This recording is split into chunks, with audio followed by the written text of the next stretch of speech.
저는 언젠가 그런 생각을 한 적이 있습니다. 내 인생은 왜 이렇게 파란만장할까? 왜 이렇게 힘든 일들이 많이 일어날까? 라고 말이죠. 나만 너무 불행한 것 같고, 나만 너무 운이 안 따라주는 것 같고, 평범한 행복은 나하고는 거리가 먼 것 같다는 생각이 저를 사로잡은 적이 있었죠. 그런데 시간이 좀 더 흐르고 지금에서야 돌아보니 저뿐만 아니라 거의 모든 사람들이 그렇게 살고 있다는 것을 깨닫게 되었어요. 모든 사람들에게는 저마다의 사정이 있고 힘든 일과 고통이 있어서 각자의 파란만장한 삶을 견디는 거더라고요. 아, 내 삶이 유난히 그런 게 아니라 삶이라는 것이 원래 그런 것이구나 조금은 알 것 같기도 합니다. 그렇게 많지도 않은 나이에 제가 왜 파란만장이니 뭐니 하냐고요. 저도 나름 유년 시절부터 힘든 일, 슬픈 일을 많이 겪으며 살았거든요. 저는 친할머니 손에서 커왔습니다. 부모님은 제가 초등학교 1학년 때 보고 그 후로는 본 적이 없어요. 엄마, 아빠가 많이 싸우셨던 기억이 어렴풋이 납니다. 정확히는 아빠가 일방적으로 화를 많이 내고 상을 뒤집어 엎거나 물건을 던지고 엄마는 저를 데리고 도망 다녔던 기억도 나요. 그러다가 초등학교 시절 엄마가 집을 나가셨어요. 저한테는 10밤만 자고 데리러 온다고 했는데 엄마는 다시는 돌아오지 않았습니다. 할머니는 너네 엄마가 집을 나갔다며 제 앞에서 길길이 날뛰고 욕을 하셨어요. 그 후로는 아빠와 할머니랑 살았는데 아빠는 저에게 전혀 애정이 없고 무섭기만 했습니다. 대화는 거의 없었고 제 성적표만 확인했는데 성적이 떨어지면 손에 든 걸로 제 머리통을 때리셨어요. 숟가락이면 숟가락, 효자손이면 효자손, 리모컨이면 리모컨으로요. 막 뭐라고 하시는 것도 아니고 머리만 턱턱 때리셨습니다. 그래서 저도 아빠가 싫고 무섭고 어려웠어요. 그러다가 아빠 역시 제가 중학교에 들어갈 무렵 집을 나가셨습니다. 정확히는 재혼을 해서 새 살림을 차리려고 나간 거였어요. 저는 두고요. 아빠는 재혼 후에는 거의 저희 집에 오지 않았습니다. 할머니 말로는 멀리 다른 지역에 내려가서 산다고 했죠. 그때부터 저는 할머니와 둘이서 살았는데요. 할머니는 다정다감한 성격이 아니셨고 입도 거친 편이셨습니다.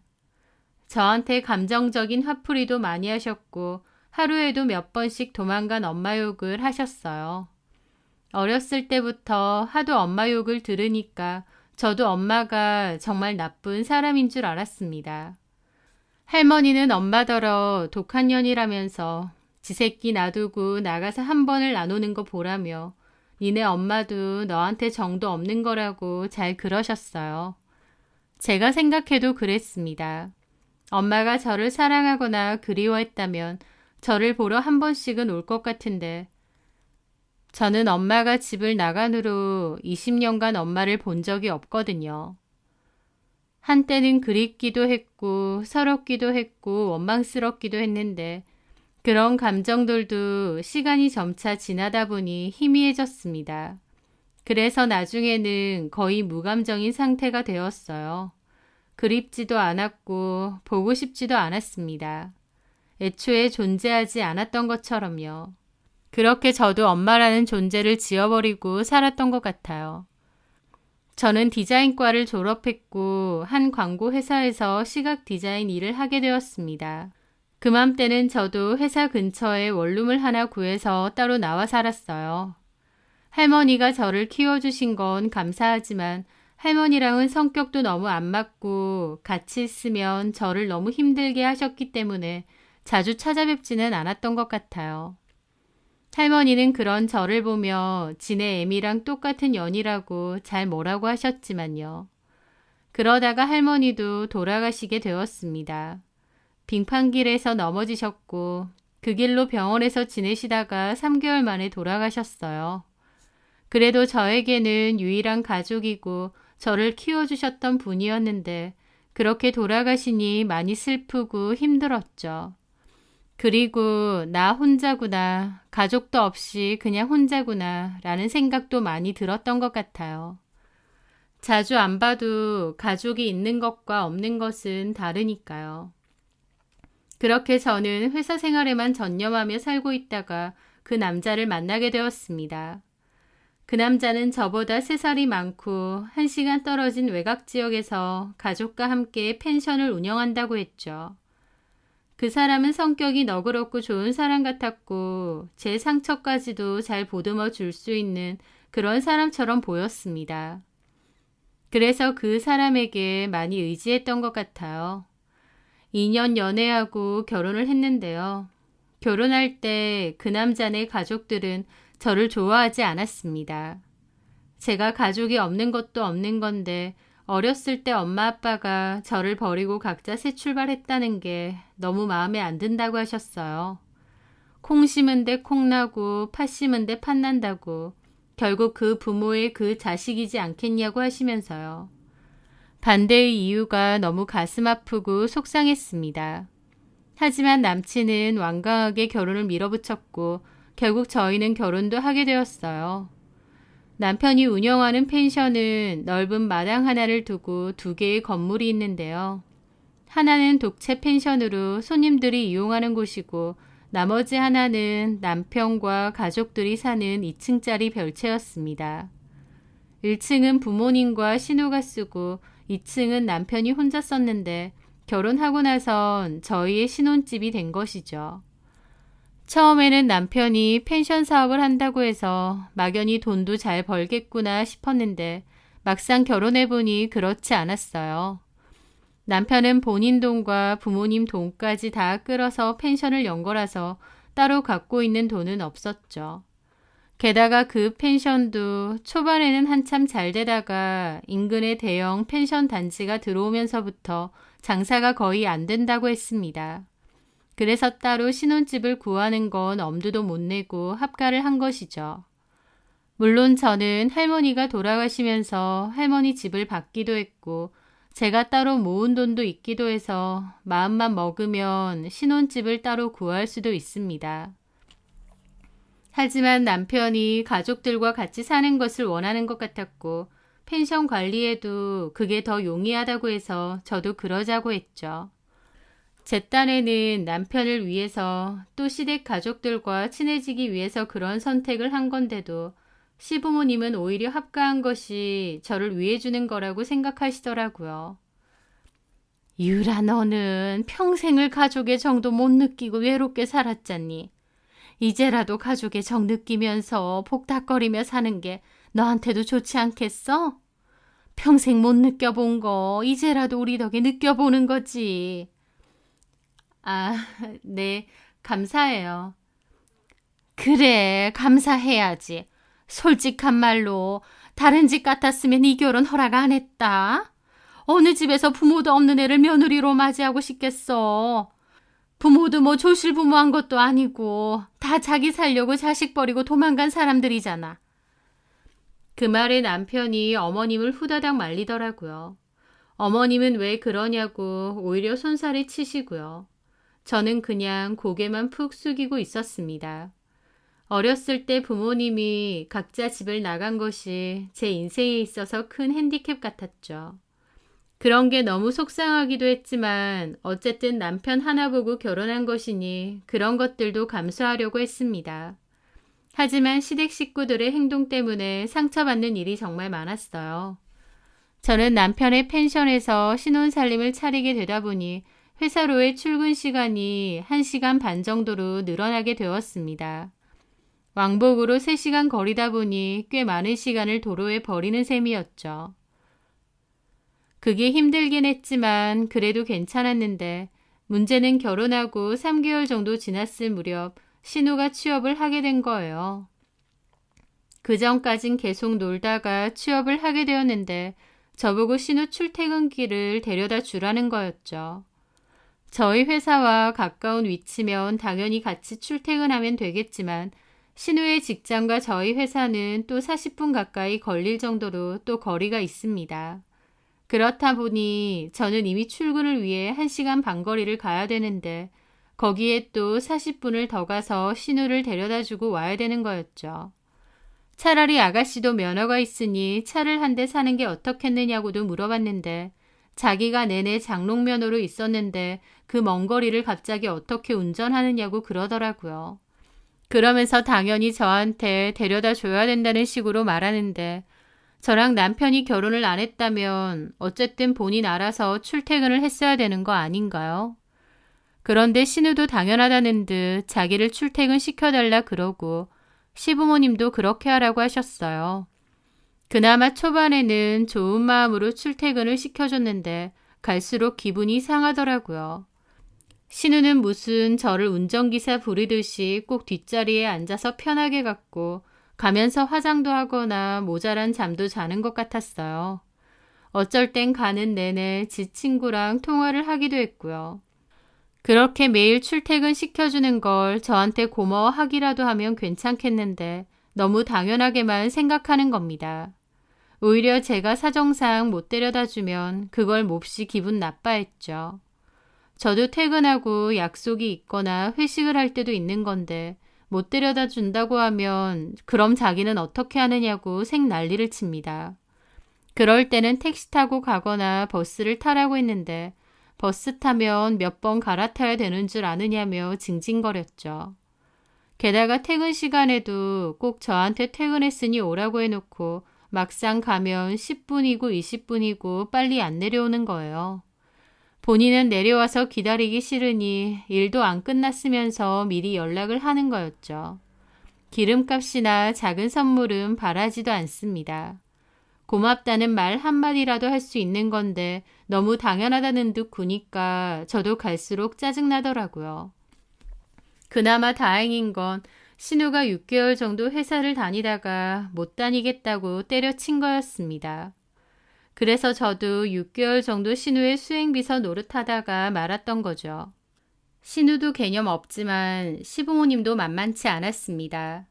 저도 평일에는 일을 하니 주말에는 좀 쉬고 싶은데 밀린 집안일 시키고 펜션 관리 일까지 자꾸 저한테 시키는 거예요.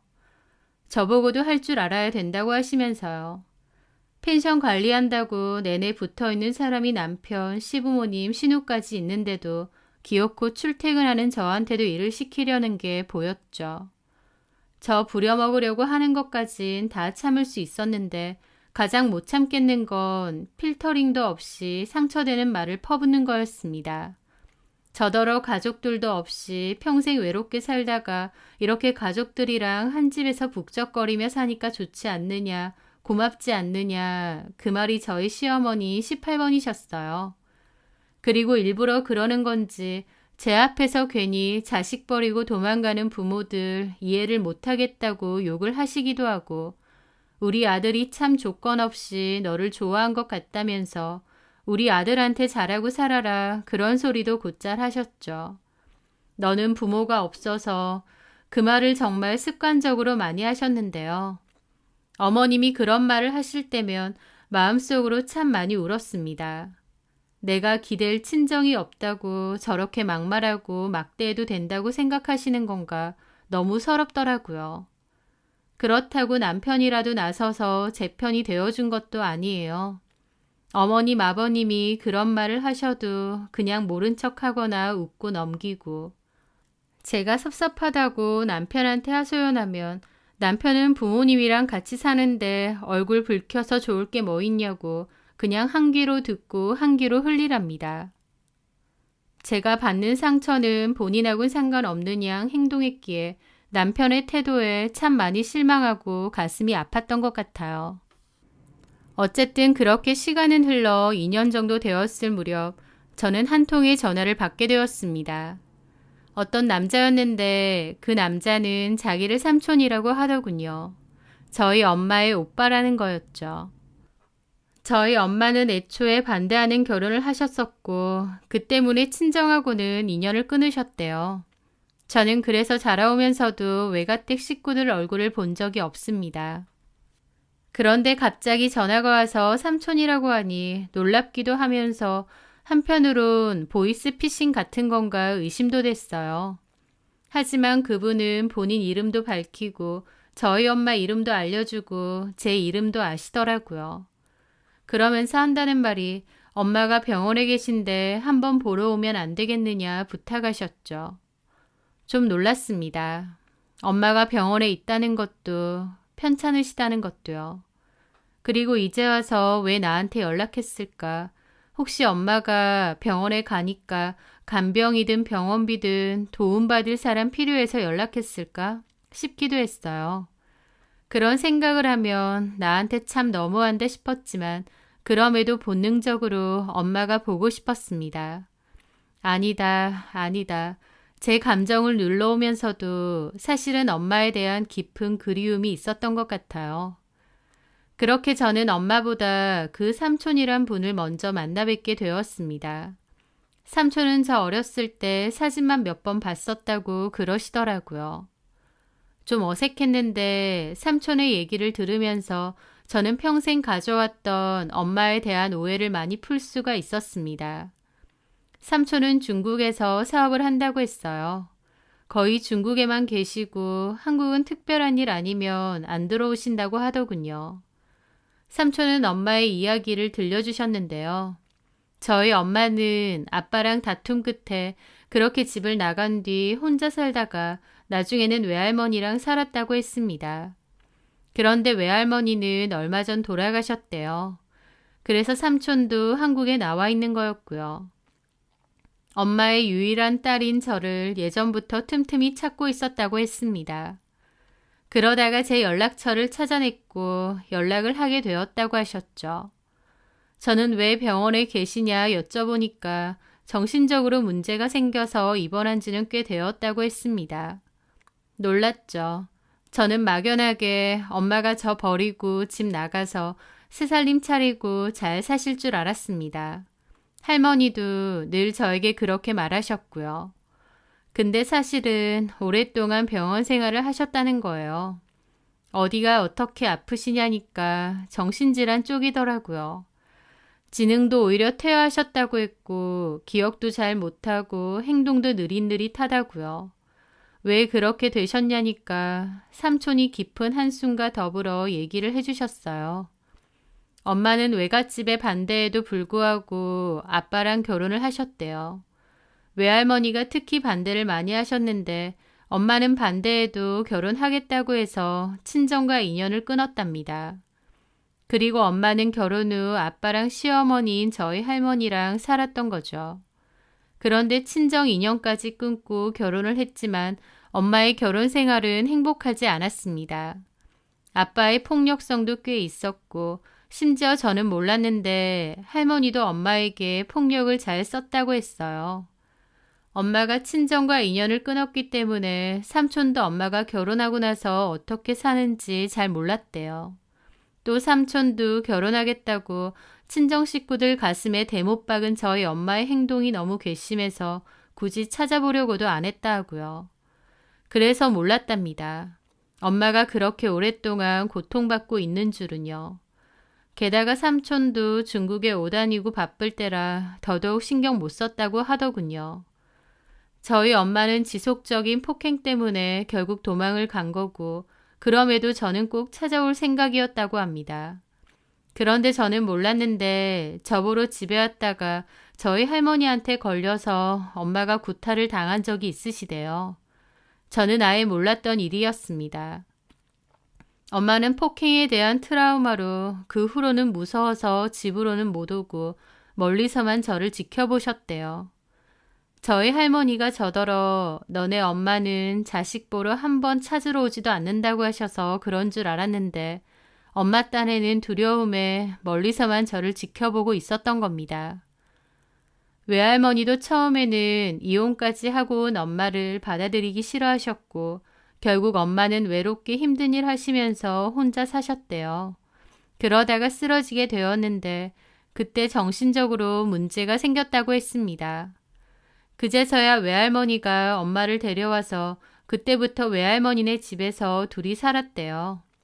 엄마가 정신이 온전치 못한데 외할머니가 나이가 들고 계속 케어하기는 힘들 것 같으니 결국 병원으로 보낸 거라고 하시더라고요.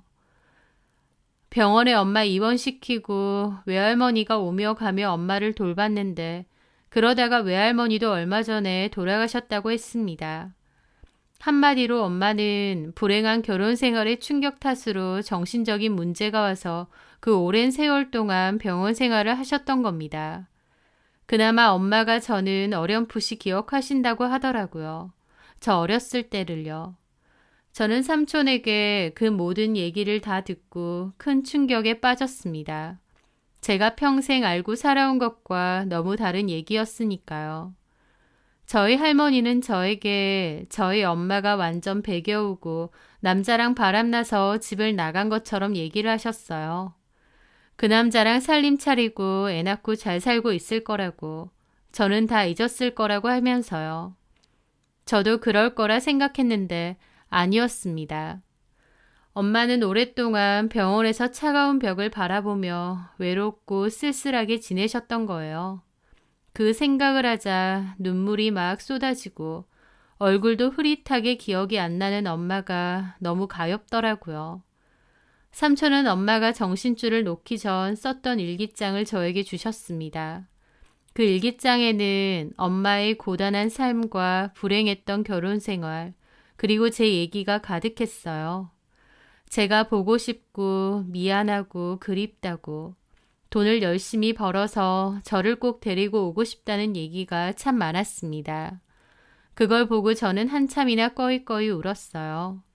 오랫동안 삭히고 또 삭혔던 엄마에 대한 감정이 터져 나오는 기분이었죠.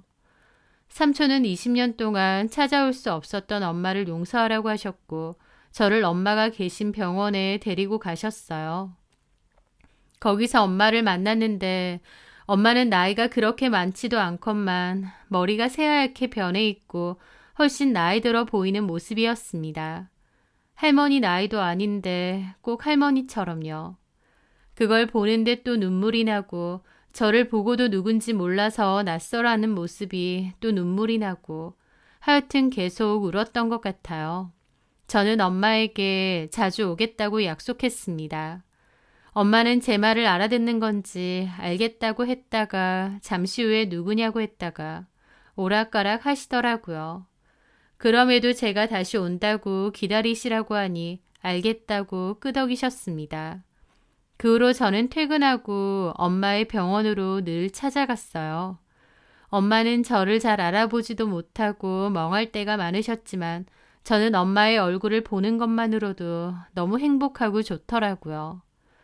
자식들이 오히려 엄마를 더 짝사랑한다는 말도 있다는데 그게 아마 제 얘기인 것 같습니다. 엄마가 아무것도 안 해도 그냥 보는 것만으로도 좋더라고요. 그렇게 저는 엄마의 병원을 오다녔고 당연히 남편과 시댁 식구들에게도 엄마의 존재를 알렸습니다. 엄마가 나를 버린 게 아니라 아파서 못 찾아오신 거다. 병원에 계셨다는 얘기를 했죠. 저희 엄마가 저버리고 갔다고 저 무시하던 시부모님도 진실을 알게 되면 함부로 말했던 것에 대해서 조금은 미안해하실 줄 알았습니다. 그런데요, 제 예상과는 전혀 딴판이었어요. 오히려 엄마가 병원에서 장기 입원해 있고 정신이 온전치 못하다는 얘기를 들으니 저희 엄마의 존재를 더 싫어하셨거든요. 행여나 아픈 저희 엄마 때문에 자기들이 피해를 볼까봐 질색하는 느낌이었죠. 특히 어머님은 저에게 장기 입원이면 병원비 같은 건 어떻게 하냐며 네 월급으로 낼 생각이냐고 따지셨습니다. 저희 외할머니가 엄마에게 물려주신 돈도 있고 삼촌도 있으니 걱정 말라고 말씀드렸어요. 그럼에도 못 믿겠다며 생활비를 병원비로 쓰기만 해보라고 으름장을 놓더라고요. 남편 돈도 아니고 제가 벌어서 저희 엄마 병원비 내겠다는데 도대체 어머님이 왜 저렇게 도끼 눈을 뜨는지 이해가 안 됐습니다. 게다가 시부모님은 제가 엄마 병원 갔다가 늦게 들어오는 것도 마음에 안 들어 하셨어요. 저한테 집안일 시키고 부려먹어야 되는데 제가 매일 늦게 오니 마음에 안 들었던 거죠. 그래서 저에게 아무리 엄마가 아프다고 해도 너는 결혼한 여잔데 이렇게 시댁 식구들한테 무관심하면 안 된다고 뭐라고 하셨습니다. 하지만 저는 그맘때 엄마를 챙겨드릴 생각뿐이었고 이기적이고 못된 시댁 식구들한테도 정이 너무 떨어져 있었어요. 그래서 시모가 뭐라고 하든 말든 한 귀로 듣고 한 귀로 흘려버리고 제가 하고 싶은 대로 했습니다. 다른 것도 아니고 저희 엄마 보러 가겠다는데 왜 저렇게 난린지 모르겠더라고요. 본인들 밥 차려주고 설거지해줄 사람 부족해서 그러는 건가 싶고요. 그렇게 구박하는 것도 쌩까고 다녔지만 시부모도 남편도 저에게 불만을 가지는 게 점점 더 심해졌습니다. 저는 시부모도 남편도 너무 질렸고 이렇게 계속 사는 게 의미가 있나라는 생각까지 했었죠. 그런데 그러던 어느 날 남편이 무슨 바람이 불었는지 저한테 같이 장모님 병원을 가자고 하는 거예요. 남편에게 엄마 병원 가자고 여러 번 얘기했는데 바쁘다는 핑계로 안 갔거든요. 그래서 너무 섭섭하고 기분도 상했었는데 갑자기 본인이 먼저 뵈러 가자고 하더라고요. 그러면서 가는 길에 꽃다발까지 사는 겁니다. 예쁜 꽃 보면 장모님도 기분 좋지 않겠냐고 하면서요. 그 말에 저는 남편이 갑자기 왜 이러나 싶으면서도 고맙기도 하더라고요. 그렇게 남편과 함께 엄마를 보러 갔고 남편은 생각 이상으로 저희 엄마에게 너무 다정하게 대하고 잘했습니다. 저희 엄마도 처음엔 좀 낯설어 하시다가 나중에는 저희 남편을 편애하시는 느낌이었고요. 게다가 남편은 저에게 말도 안 하고 중간 정산으로 병원비까지 계산을 해버린 겁니다. 저는 굳이 그렇게 할 필요 없다고 했는데도 남편이 사위가 이 정도도 안 하냐고 그러더라고요. 저도 돈이 문제가 아니라 그 마음이 고마웠죠. 남편에 대한 원망과 미움도 많았는데 남편이 저희 엄마에게 잘하는 걸 보면서 그 마음도 점차 사라졌어요. 반면 시댁 식구들하고는 갈수록 사이가 안 좋았습니다. 예전에는 네네 하고 하라는 대로 했는데 저도 더 이상 그러고 싶지 않아졌거든요. 제가 뭘 해도 고마운 줄도 모르고 여전히 저를 무시하고 하대하시는데 저도 더 이상 노력하면 그건 바보짓이다 깨달은 거죠. 그러던 와중 남편은 친구들과 2일 정도 여행을 다녀온다고 했습니다. 자전거 동호회 친구들이라고 했고 가고 싶어 하길래 다녀오라고 했어요. 그런데 그 짧은 기간 동안 그 사달이 일어났습니다. 남편이 저희 엄마 병원비를 중간정산으로 냈다는 걸 알게 된 시모가 뒤집어졌거든요. 내 이럴 줄 알았다. 남편 꼬드겨서 너네 엄마 병원비 내게 해. 제가 내라고 한 게 아니라 상진 씨가 마음대로 계산을 한 거예요. 보험 문제도 있고 환급 문제도 있어서 솔직히 그렇게 중간정산 할 필요도 없는데 저랑 상의도 없이 그렇게 한 거라고요. 네가 어지간히 눈치를 줬으니까 상진이가 그랬겠지. 내 이럴 줄 알았다. 내 아들이 니네 엄마 병원비나 내려고 고생해서 돈 버는 줄 알아? 어머니, 저희 엄마 상진 씨한테는 장모님이세요. 장모님을 위해서 병원비 조금 낸 게 이렇게 화낼 일인가요? 너 평생 부모도 없이 고아로 살다가 이제 엄마 생겼다고 의기양양하네. 뭐라고요? 말 다 하셨어요? 제가 왜 고아예요? 고아지. 부모가 다 너 버렸잖아. 말씀드렸죠. 저희 엄마는 아프셔서. 그러니까 내 말이 너 이렇게 엄마 생겼다고 의기양양한 꼴도 우스워. 엄마도 정상적인 엄마여야 기댈 친정이라도 되지. 정신줄 놓고 평생 병원에서 지내는 그런 엄마가 무슨 엄마라고. 그 말에 저는 화가 나다 못해 어머님에 대한 인간적인 환멸까지 느꼈습니다. 어떻게 저렇게 말을 할 수 있나요? 말 다 하셨어요? 병원에서 지내고 어디 아프면 엄마도 아닌가요? 보통 드라마에서 보면 자식 버린 엄마들 다시 나타날 때 돈이라도 두둑히 들고 나타나더라. 그런 것도 아니고 제정신 아니라서 자식도 못 알아보는데 무슨 엄마라고 이제 와서 그 지극정성이야. 오히려 너는 우리한테 잘해야지. 부모도 없는 거 좋은 마음으로 받아들여줬더니. 말끝마다 부모도 없는 거 하시는데 제발 그만 좀 하세요. 저는 속이 없어서 가만 듣고 있었던 줄 아세요? 얼씨구, 부모도 없는 게 성격이나 순하고 착한 줄 알았더니 그것도 아니네. 아, 그래서 본인을 입맛대로 휘두를 수 있을 거라 생각해서 결혼 허락하신 거예요? 뭐야? 너 말 다 했니? 어머님 지금 하는 말이 그렇잖아요. 야, 이게 진짜 정신도 온전치 못한 엄마 찾았다고 뭐라도 있는 줄 알아? 그런 엄마는 오히려 짐이야, 짐. 짐이요? 결혼한 아들 집에 얹혀 사시는 어머님, 아버님 얘기하세요? 저도 안 참고 할 말 다 하자 어머님은 눈을 부라리더라고요. 그러더니 저거 완전 미쳤네. 야, 됐고 너 내 아들하고 이혼해라. 그러시는 겁니다. 이혼은 부부 사이에서 결정할 일인데 어머님이 무슨 이혼을 하라 말아요. 난 너 같은 애랑 더 못 살아. 내 아들이 정신 빠진 장모 챙기는 꼴도 못 보겠고 그냥 이혼해. 저는 그렇게 어머님과 한바탕 싸웠고 시어머니 때문에 넌덜머리가 났습니다. 화가 난 저는 집을 나왔고 곧장 엄마 병원으로 갔어요. 그렇게 도착해서 보니 엄마는 잠이 들어 있었습니다. 저는 가만히 자는 엄마를 한참이나 바라보고 있었죠. 그리고 속으로 남편이 들어오면 따로 말해서 분가를 하자고 해야겠다. 도저히 같이 못 살겠다. 남편이 못 나가면 집 구해서 어머님 아버님이라도 나가서 사시라고 해야겠다. 그렇게 생각하고 있었습니다. 남편보다는 어머님 때문에 너무 힘들었고 안 마주치고 살면 괜찮은 거 아닌가 싶었어요. 그렇게 잠이 든 엄마를 한참 보다가 집으로 돌아왔습니다. 집으로 가면 다시 어머님과 마주쳐야 하니 돌아가기 싫었지만 그래도 내일 출근도 해야 되고 어쩔 수 없었어요. 다행히 별채에는 뒷문이 있기에 그리로 들어가면 어머님을 마주치지 않겠구나 생각했죠. 그렇게 펜션의 뒷문 쪽으로 가려던 참이었습니다. 뒷문 쪽에도 작은 마당이 있어서 거기에 벤치가 있는데요. 주로 아버님이나 남편이 담배를 피는 곳입니다. 그런데 들어가 보려 하니 거기 마침 어머님이 통화를 하며 앉아 계신 거예요. 다행히 어머님은 통화하느라 저는 못 보신 듯 했죠.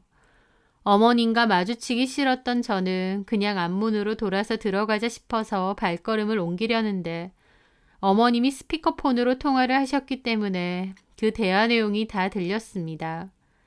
그런데 저희 남편하고 통화를 하는 거더라고요. 그러고 나가서 들어오지도 않는다. 이래서 근본을 잘 봐야 돼. 지네 엄마 아빠나 집 나가고 그런 습성이 있으니까 지도 화난다고 집부터 나가잖아. 아, 엄마, 뭐라고 하신 거예요? 왜 자꾸 유라하고 부딪히세요?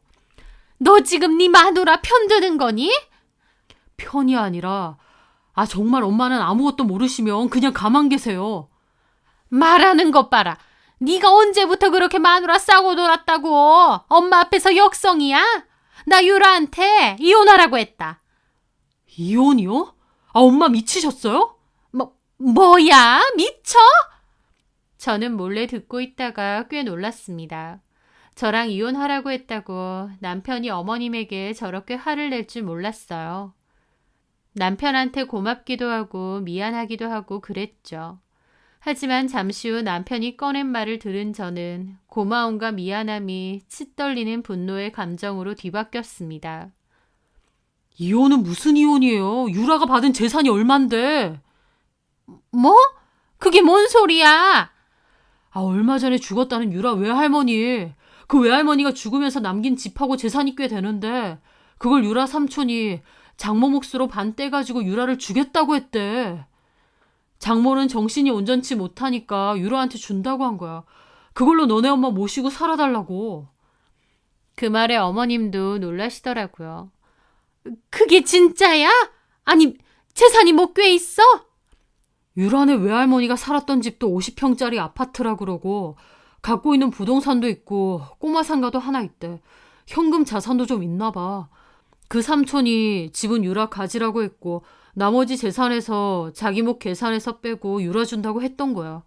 어차피 자기 여동생 누가 돌보기는 해야 되니까 조카한테 유산 반 넘긴 거지. 엄마도 알잖아. 우리 펜션 요새 손님도 없고 대출도 못 갚아서 호덕이는 거. 나 진짜 죽을 맛인데 내가 그 얘기 몰래 듣고 얼마나 기뻤겠냐고. 너는 그걸 어떻게 들었는데? 저번에 그 삼촌이란 사람 한번 찾아왔잖아. 유라랑 따로 얘기할 때 몰래 들었지. 유라도 알겠다고. 자기가 그걸로 엄마 잘 모신다고 그랬고. 아니, 유라 걔는 그런 말을 왜 나한테 일절 안 하냐? 진짜 무섭네, 걔. 무섭든 말든 나한테는 걔가 필요하다고. 아니 걔가 갖고 있는 돈이 필요하다고. 근데 이혼이라니. 엄마는 왜 그딴 소리 하냐고. 일단 나 지금 거의 다 와가니까 전화 끊어요. 남편의 호통에 어머님도 아차 싶은 얼굴이더라고요. 그걸 듣는 저는 배신감이 몰려왔죠. 어쩐지 저에 대한 남편의 행동이 어느 순간 확 바뀌었다 싶었는데 그게 저와 삼촌의 대화를 엿듣고 나서부터라니. 정말 소름 끼치고 저것들이 인간들인가 싶더라고요. 그저 돈만 보고 진심과 다르게 연기하고 행동했다는 거잖아요. 막말하는 시어머니나 돈 때문에 와이프 이용해 먹으려는 남편이나 그 집 식구들에게 정말 지긋지긋하고 치가 떨렸습니다. 저는 그렇게 일을 가며 집으로 들어왔습니다. 그리고 제 짐부터 챙겼어요. 오냐, 이혼도 해주고 이 집에서도 나가주마. 이를 아득바득 갈고 너무 화가 나 눈물까지 났습니다. 저는 나가려고 제 짐을 캐리어에 싸고 있는데 누가 노크를 하는 거예요. 그러더니 어머님이 들어오더라고요. 제가 짐을 싸고 있으니 기야만 표정을 지으면서 저를 말리는 겁니다. 유라야, 너 뭐 하는 거야? 짐을 왜 싸? 놓으세요. 너 아까 나랑 좀 싸웠다고 짐 싸는 거야? 이러지 말자. 어머님은 남편과 통화하고 나서 말투부터 달라졌더라고요. 아들한테 얘기 듣고 나서 아차 싶었던 건지 저한테 갑자기 상냥한 말투로 달래듯이 말하는데 저는 결혼하고 나서 어머님의 그런 말투는 처음 들어봅니다. 별 볼 일 없다고 생각한 저에게 저런 상냥한 말투는 할 필요가 없다 생각하셨겠죠.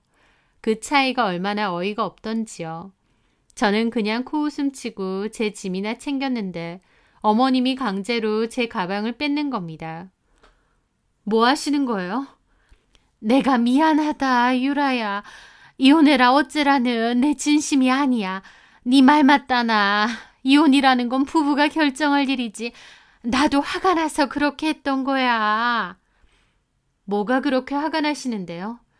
아니, 한두 푼도 아니고 병원비를 그렇게 내줬다고 하니까 나도 순간 화가 난 거지. 어머님, 아버님 얼마 전에 치과 갔다 와서 돈 엄청 깨졌죠. 임플란트비. 그런데 아가씨도 전에 회사 그만두고 뭐 기술 배운다고 학원 다닌다고 학원비 100 얼마 냈고요. 거기에 제 돈도 들어있어요. 그건 아시죠? 아니, 그거는 다 필요한 거니까. 어머님, 아버님, 그리고 아가씨한테 쓰는 돈은 필요해서 써야 되는 돈이고 저희 엄마한테 쓰는 돈은 아까운 돈이에요. 제 말에 어머님은 아무런 말도 못 하시더라고요. 그리고 갑자기 왜 태도를 바꾸셨어요? 아까처럼 부모도 없는 고아가 어쩌고 너네 엄마가 정신병이 어쩌고 이혼하라고 그렇게 길길이 날뛰셨잖아요. 내가 언제 그렇게 말을 해? 나 그렇게 말한 게 아니다. 네가 오해한 거야. 오해요? 글쎄요. 녹음도 했는데 들려드릴까요? 제가 녹음했다고 하니 어머님 눈이 휘둥그레졌습니다. 그걸 왜 녹음해? 솔직히 녹음한 지 좀 됐습니다. 저는 속도 없는 줄 아세요? 오랫동안 어머님 폭언 들으면서 저라고 천년만년 여기 붙어서 살고 싶겠나요? 언젠가 필요하겠구나 싶어서 어머님 막말할 때 녹음했었습니다. 아까 것도 했고요. 어디 들려드려요? 뭐라고 했는지 들어보시겠어요?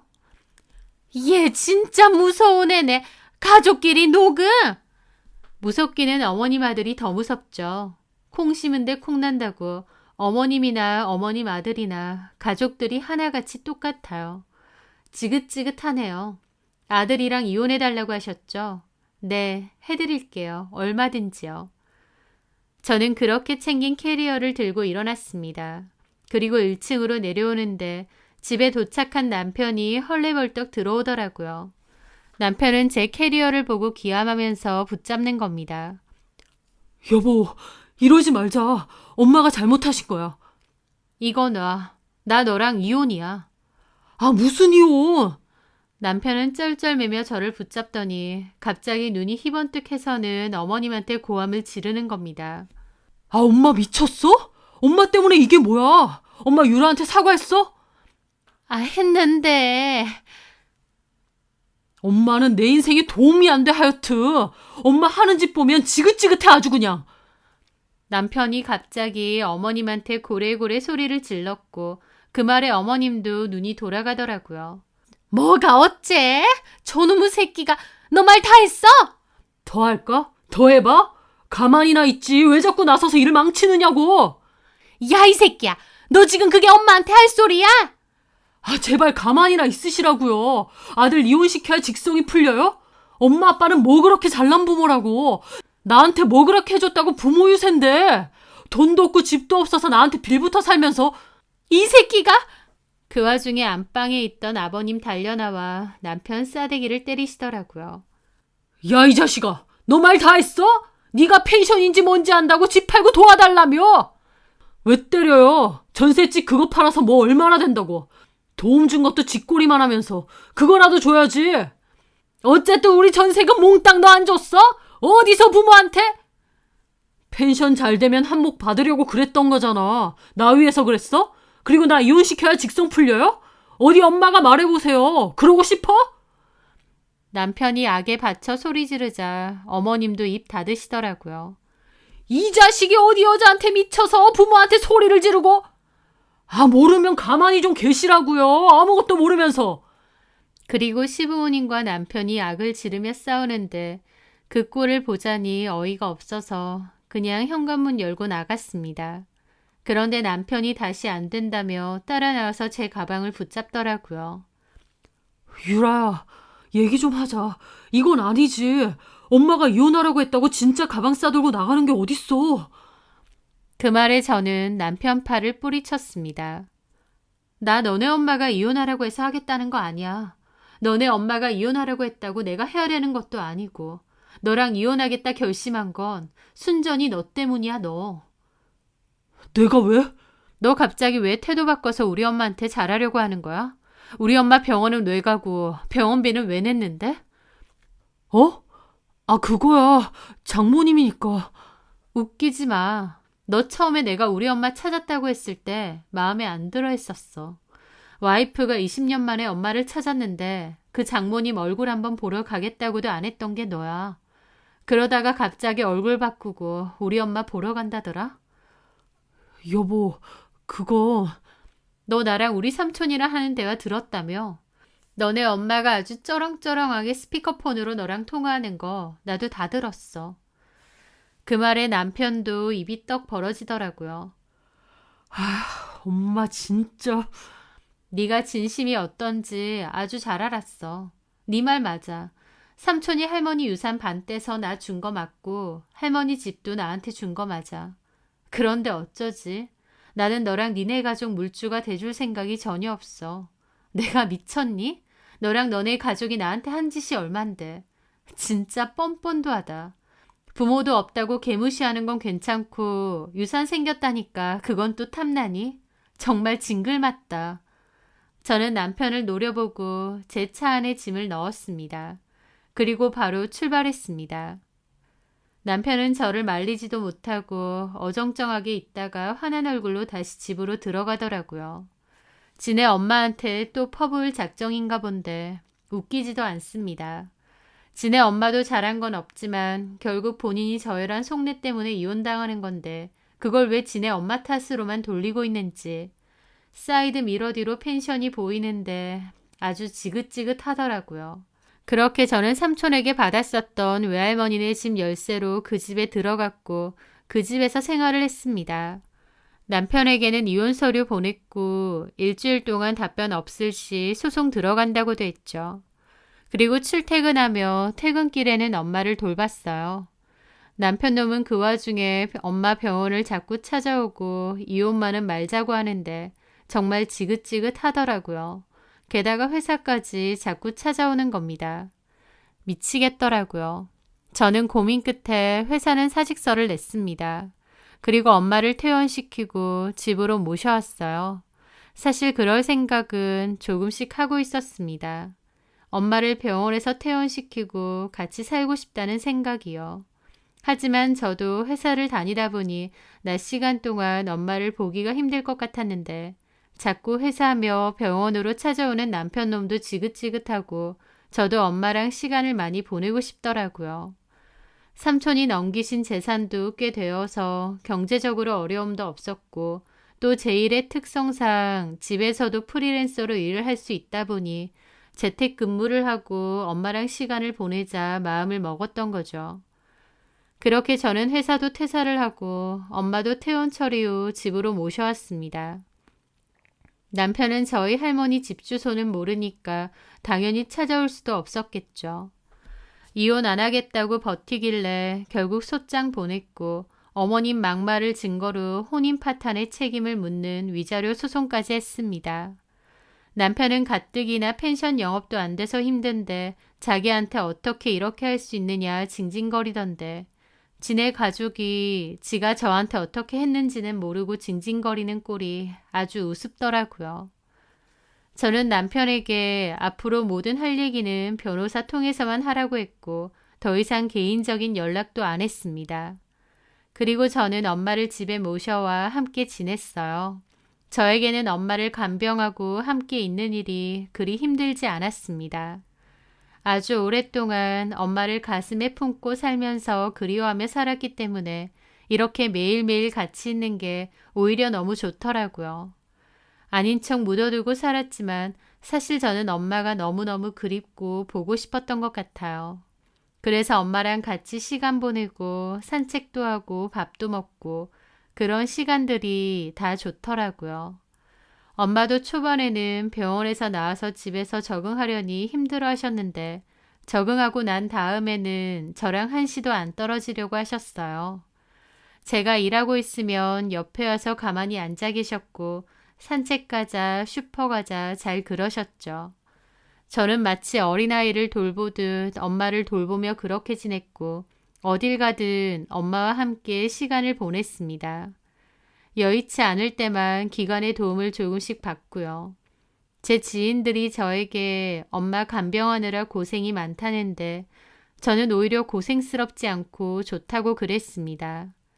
20년 동안 함께하지 못했던 시간을 이제야 함께하는 것 같거든요. 그 와중에 이혼 소송도 잘 진행이 되었고 남편과 시댁 식구들의 유책을 인정받아 이혼 성립도 되었습니다. 게다가 제 생각보단 좀 적긴 해도 위자료도 받아낼 수 있었고요. 남편과는 겨우 이혼을 할 수 있었고 저는 홀가분하게 엄마와의 생활에만 집중을 할 수 있게 되었어요. 저는 남편과 전 시댁 식구들에게 애정도 관심도 모두 사라졌기 때문에 그 사람들이 어떻게 살던지 관심도 없습니다. 하지만 들려오는 소문에 의하면 결국 펜션은 문을 닫았다고 하더라고요. 그 가족의 유일한 수입원인데 그렇게 됐으니 전 남편도 전 시부모도 얼마나 서로를 원망하며 지지고 볶고 싸울지 안 봐도 비디오네요. 저는 지금까지도 엄마와 함께 잘 지내고 있습니다. 아픈 엄마를 모시고 사는 것은 한 번씩 고단할 때도 물론 있습니다. 저랑 내내 붙어 있으려는 엄마 때문에 제 개인 생활도 많이 없어졌고요. 하지만 저는 그런 부대낌조차 한 번씩은 오히려 행복으로 느껴지기도 합니다. 엄마랑 살 부대끼며 느끼는 이 고단함조차도 내가 사실은 너무 느껴보고 싶었던 감정이었겠구나 싶거든요. 그리고 저를 그리워하며 저 어렸을 때의 기억에 갇혀서 가엾게 살아온 엄마를 위해서라도 제가 후회 없이 더 잘하면서 살고 싶어요. 엄마와 저 두 사람 남은 세월 이렇게 서로 의지하며 못다한 추억 많이 만들며 살아가려 하네요. 제 사연 들어주셔서 감사합니다.